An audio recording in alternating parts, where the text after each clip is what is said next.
Okay, day 2 was a day of sort of setbacks, I would say. We started the morning by wanting to make some toast for breakfast, and as we put on the toaster, everything went out. The lights, the toaster, the kettle, everything. So we immediately had to sort of figure out what we were doing. So we contacted the people of the Airbnb, we contacted the actual owner, and that was going backwards and forwards. It took us, I think, maybe an hour and a half to finally get through and they said, we will organize a builder at some point during the day so that when you come back it'll be done, you go out and enjoy. So very, very nice. And so finally we did, an hour and a half later than we were anticipating. Now, the day before we had actually booked tickets to go to Edinburgh Castle for the day after. And we had to book it within a time slot, like at what time we would go into the castle. But because we were now running really late, we still got in on time. That was fine. But we had less time than we should have because we were meeting my cousin for lunch. So when we first got into the castle, almost immediately there was a free walking tour. So of course we did that. And by the time that finished, we had very little time to get to my cousin.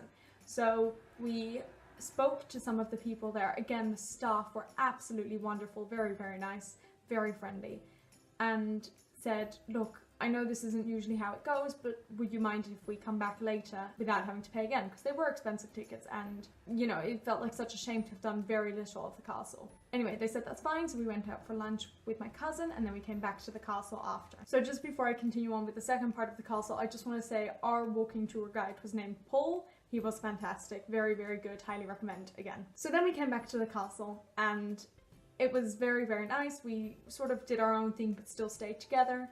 And I think for me, I would have liked a little bit more time to delve into things because she was much more, let's go here, let's go here, let's go here. And I was more like, let's do everything. And it was a cold day and it was mostly outdoors. So it wasn't fantastic sort of to be outside for 3 hours.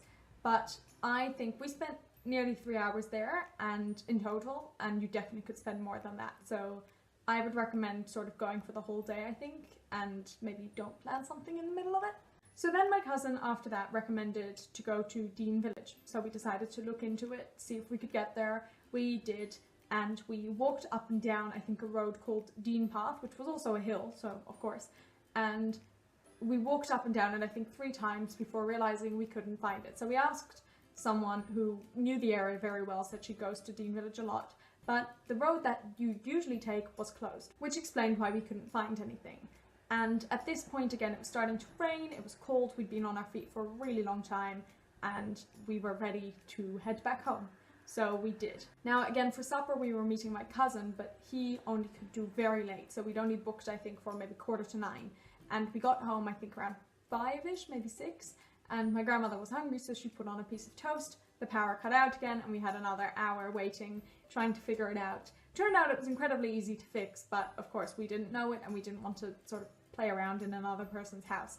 So the neighbour actually came in, fixed it, and was very chatty, spoke to my grandmother a bit, and that was that. We fixed it. We had our toast. No, we didn't have our toast. We had our tea. And then we went out for the night to a place called Harmonium. Now, this is a vegan restaurant. We had actually intended to go to a different vegetarian restaurant, but it was closed that night, so we went to this place. And first and foremost, my biggest issue with a lot of vegan restaurants that I've gone to is that they name things real. So they'll call it crab cakes and chicken parmigiana and whatever else. And that just really puts me off. I really enjoyed the food.